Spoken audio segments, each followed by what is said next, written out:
centré sur toi, centré sur toi, centré sur toi, Jésus, centré sur toi, centré sur toi, centré sur toi, Jésus. Alléluia, alléluia, alléluia. Demeurez bénis, demeurez bénis. Shalom, shalom tout le monde. Tous ceux qui vont écouter ce message. Shalom, shalom, shalom, mes bien-aimés. Je suis Déborah de Métanoïa Débit Consulting. Aujourd'hui, nous allons partager sur une thématique. Mieux vaut la fin d'une chose que son commencement. Oui, mieux vaut la fin d'une chose dans son commencement, comme il est écrit dans Ecclésiaste 7, verset 8. Mieux vaut la fin d'une chose que son commencement. Bien aimé, il y a une question vraiment que je me pose, vraiment qui est: sommes-nous véritablement nés de nouveau? Vous voyez, à l'heure d'aujourd'hui, nous entendons tellement de témoignages. Même nous, dans notre propre attitude, nos propres comportements face à certaines situations, nos réactions témoignent vraiment: est-ce que nous sommes véritablement nés de nouveau? Est-ce que notre vieil homme est mort vraiment à la croix? Pourtant, ce n'est pas un fait. Ce n'est pas un fait. C'est déjà accompli. Nous sommes morts à la croix avec notre vieil homme et nous, en Christ, nous sommes devenus une nouvelle créature. Mais véritablement, est-ce que nous expérimentons ça chaque jour? Nous avons tendance à laisser vivre encore le vieil homme dans nos vies. Mieux que nous mettons fin à cette pratique. Comment cela se démontre? Cela se démontre par nos attitudes, par nos comportements, par les œuvres que nous pratiquons, par la colère, par les disputes, par l'envie, par l'ivrognerie, par l'adultère, par le mensonge, par la manipulation. Toutes ces choses qui sont contraires à la vie de l'esprit. La Bible dit qu'en Christ, nous sommes devenus une nouvelle créature. Et voici, toutes choses sont devenues nouvelles. Les choses anciennes sont passées. Et voici, toutes choses sont devenues nouvelles. Est-ce que toutes choses sont vraiment devenues nouvelles dans nos vies? Est-ce que vraiment toutes ces choses sont devenues nouvelles dans nos vies? Avant de commencer, je vais d'abord remercier l'Esprit de Dieu, qui est la personne du Saint-Esprit, qui nous a été donnée afin de nous conduire dans toute la vérité. Je prie pour que je sois effacé, afin que seul l'Esprit de Dieu puisse inspirer les paroles de ma bouche et que nous puissions recevoir avec action de grâce les paroles que Dieu veut nous donner en ce jour. Il est écrit dans la parole de Dieu. Je lis la parole avec révérence au nom de Jésus. Josué 24, 15. Et si vous ne trouvez pas bon de servir l'Éternel, choisissez aujourd'hui qui vous voulez servir.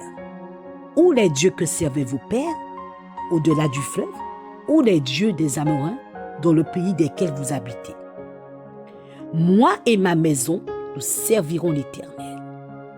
Et le peuple répondit, dans Josué 24, 16, loin de nous la pensée d'abandonner l'Éternel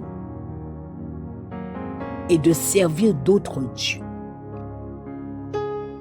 Voyez-vous, c'est une question que Dieu nous pose encore en 2025.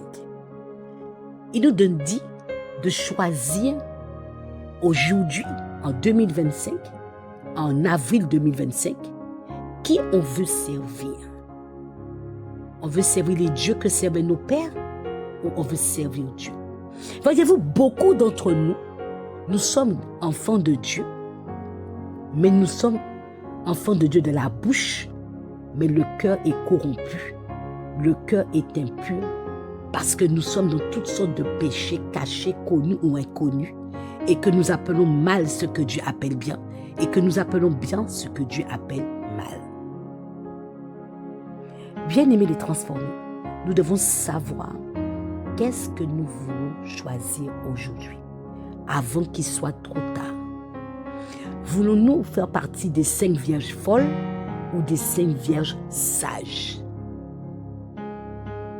Même notre vie nous parle déjà dans quel camp que nous sommes. Déjà dans quel camp que nous sommes. Qu'est-ce que nous préférons? Nous préférons la parure intérieure ou la parure extérieure? Il est écrit aussi dans la parole, dans 1 Pierre 3:3. Ayez non cette parure extérieure qui consiste dans les cheveux tressés, les ornements d'or ou les habits qu'on revêt, mais la parure intérieure est cachée dans le cœur, la pureté incorruptible d'un esprit doux et paisible qui est d'un grand prix devant Dieu. Bien-aimés, la thématique est « Mieux vaut la fin d'une chose que son commencement ». Arrêtons d'aimer la parure extérieure. Qu'il s'agit où on est bien tressé, des ornements, on est bien habillé, on a des belles voitures, on a des belles églises, on a tout est beau, tout est beau. Tout est beau.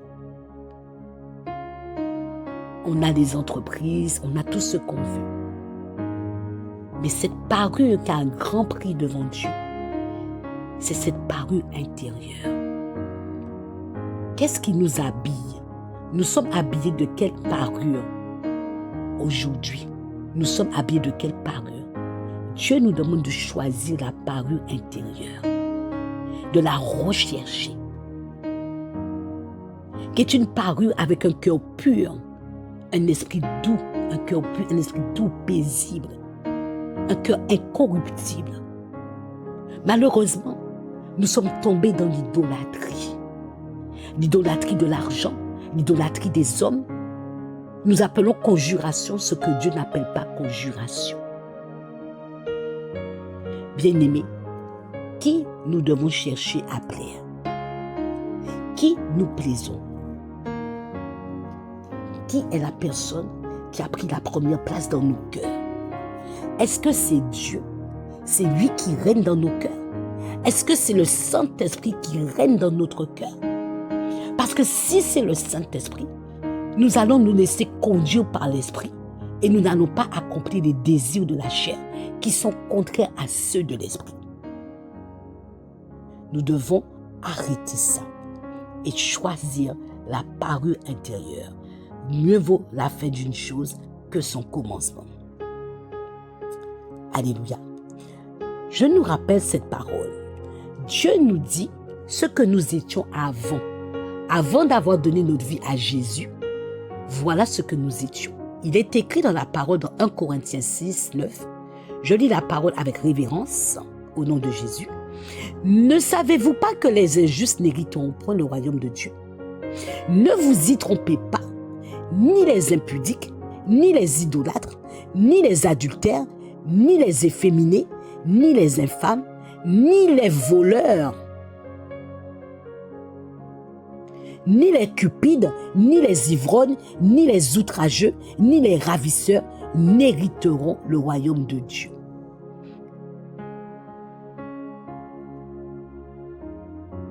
Voilà ce que nous étions avant. Mais si nous y sommes encore et que cette parole te parle ou elle nous parle, bien-aimés, revenons à l'Éternel. Revenons, donnons dos au péché. Car le salaire du péché, c'est la mort. Il dit que personne ne va hériter le royaume. Donc si tu te sens que ta vie est identifiée à ce genre de vie, tu aimes l'injustice, tu aimes les calomnies, tu aimes le mensonge, la manipulation, l'adultère, l'impudique, l'impudicité, tu es polygame, tu aimes tous ces genres de choses qui sont contraires en fait, toutes ces choses, si nous les pratiquons, nous ne pouvons pas hériter du royaume de Dieu. Alors il dit dans 1 Corinthiens 6, 11, il dit, et c'est là ce que vous étiez, quelques-uns de vous. Mais vous avez été lavés, vous avez été sanctifiés, vous avez été justifiés au nom du Seigneur Jésus-Christ et par l'Esprit de notre Dieu.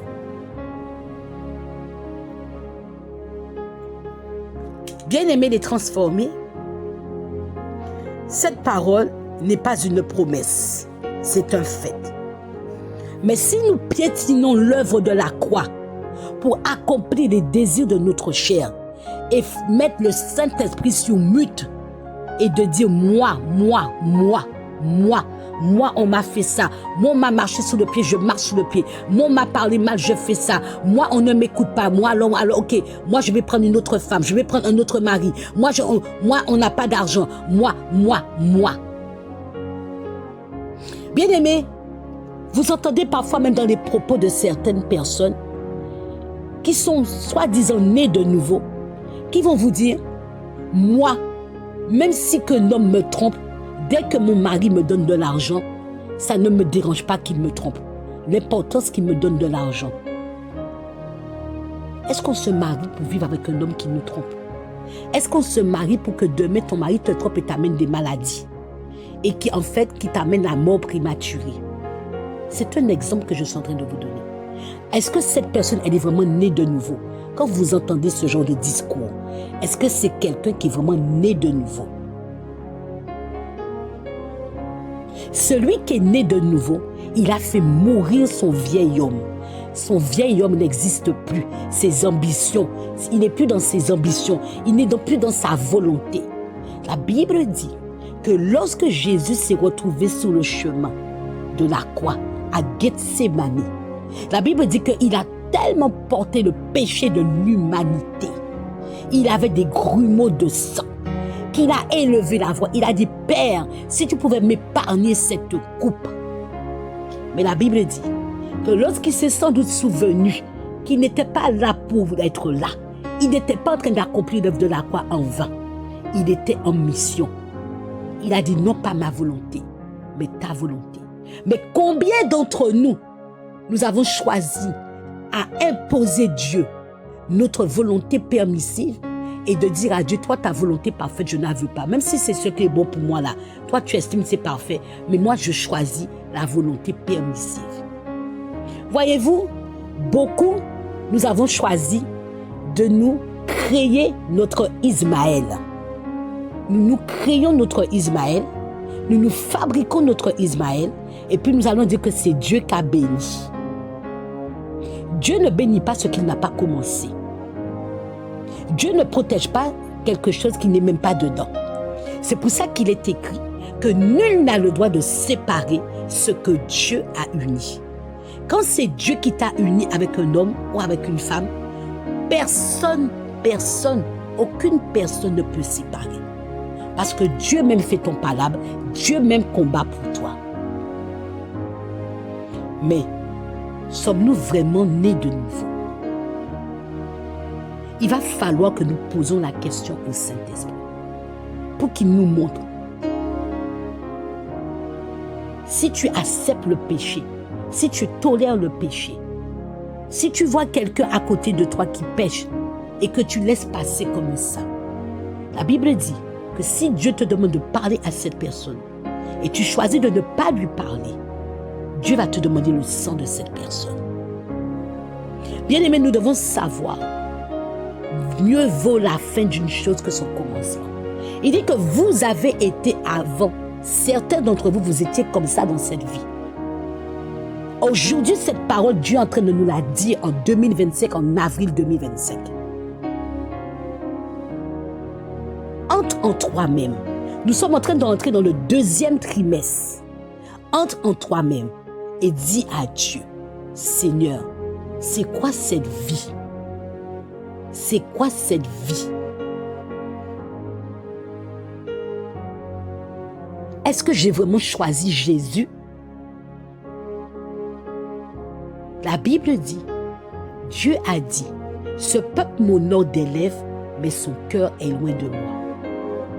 Son cœur est loin de moi. Il dit que nous avons été quelques-uns dans ce genre de vie. Malheureusement, nous y sommes toujours. Il y en a qui n'ont pas fini avec le péché, qui caressent le péché et qui se disent que Dieu va comprendre. Dieu va comprendre, Dieu me comprend. La Bible dit, mieux vaut la fin d'une chose que son commencement. Malheur à celui qui prend un engagement sacré à la légère. Nous ne prenons pas le temps d'aller dans le conseil de Dieu. mais nous prenons des décisions selon nos états d'âme, selon les voix des hommes qui nous entourent. Ça peut être nos familles, nos collègues de travail, nos enfants, nos amis. Ça peut être toutes ces voix des personnes, même dans notre église, si nous sommes membres d'une église, qui vont nous influencer sans pour cela aller chercher le conseil dans le conseil de Dieu.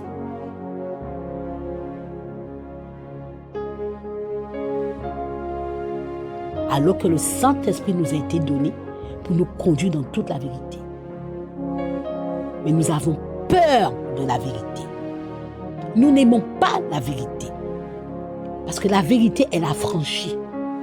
Dieu a dit, tu connaîtras la vérité. Et la vérité t'affranchira et tu seras réellement libre. Et le diable ne veut pas qu'on connaisse la vérité. C'est pour ça que beaucoup d'entre nous, nous périssons parce que nous ne connaissons pas la vérité et nous sommes dans la religiosité. Sommes-nous véritablement nés de nouveau? Qui nous sommes en train de servir? Nous servons Dieu, celui qui a créé les cieux et la terre, celui qui ordonne et la chose existe, celui qui dit et la chose arrive, celui qu'au son de sa voix, il fait enfanter les biches. Est-ce que nous connaissons vraiment ce Dieu? La Bible dit, il est écrit que Dieu a dit, il veut que tout homme parvienne à la connaissance de la vérité. Que tout homme soit sauvé et parvienne à la connaissance de la vérité. Dieu n'a pas fait l'enfer pour les hommes. Il a fait l'enfer pour le diable et ses anges déchus. Mais si tu sers le diable, et en même temps tu sers Dieu, il y en a un que tu vas servir plus que l'autre.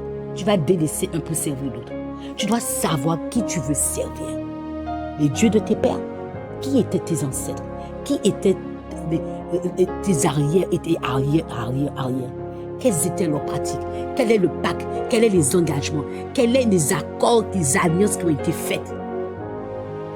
Qui aujourd'hui qui parle sur ta vie? Ou bien parce qu'il y a quelqu'un qui est en train d'alimenter cet autel de sacrifice. Bien-aimés, faisons attention.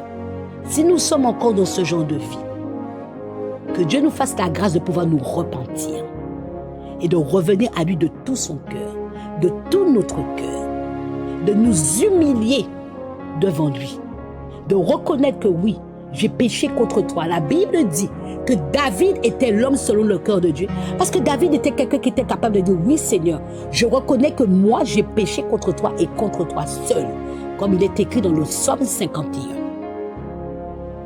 Je n'ai pas péché contre un homme. Bien-aimé, je veux rappeler à quelqu'un aujourd'hui que lorsque nous ne péchons pas contre un homme, mais nous péchons contre Dieu. Et Dieu est juste et bon pour pardonner celui qui se repent avec un cœur sincère. Parce que Dieu travaille avec le cœur. Il ne travaille pas avec la bouche, il travaille avec le cœur. Parce qu'il est écrit, c'est de l'abondance du cœur que parle la bouche. C'est ce qu'il y a dans ton cœur, c'est ce que tu vas faire sortir dans ta bouche.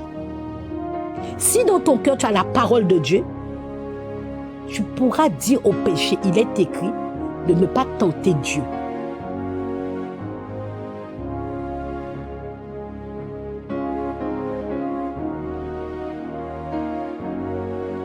Que le Seigneur nous bénisse. Si ce message t'a fait du bien, si ce message t'a parlé, je te prie de le partager. De le partager. Pour encourager quelqu'un à mettre fin à tout ce que Dieu lui a déjà demandé de mettre fin depuis décembre 2024. Ou bien depuis des années, mais tu es encore dedans. Chacun connaît ce qui a triomphé de lui avant d'avoir donné sa vie à Jésus. Bien-aimé, le salut se prépare sur la terre. Que le Seigneur Jésus ne nous dise pas, je ne vous connais pas, je ne vous ai jamais connu, on ne se connaît pas. Que le Saint-Esprit montre à chacun de nous les péchés cachés, les péchés tolérés, les péchés cachés. Parce qu'il n'y a pas petit péché devant Dieu. Péché, c'est péché. Tout ce que nous faisons qui est contraire à la parole de Dieu, contraire à la volonté de Dieu pour notre vie, nous amène à la mort. Nous amène à la mort. Qu'est-ce que nous regardons? Qu'est-ce que nous écoutons? Qu'est-ce que nous méditons dans nos cœurs? Des projets, des complots pour faire du mal à notre prochain? Comment lui creuser une tombe? Ne soyons pas des Amam. Ne soyons pas des Amam, mais soyons des Mardochés dans la vie de quelqu'un. Que Dieu vous bénisse. Shalom, shalom. Soyez bénis.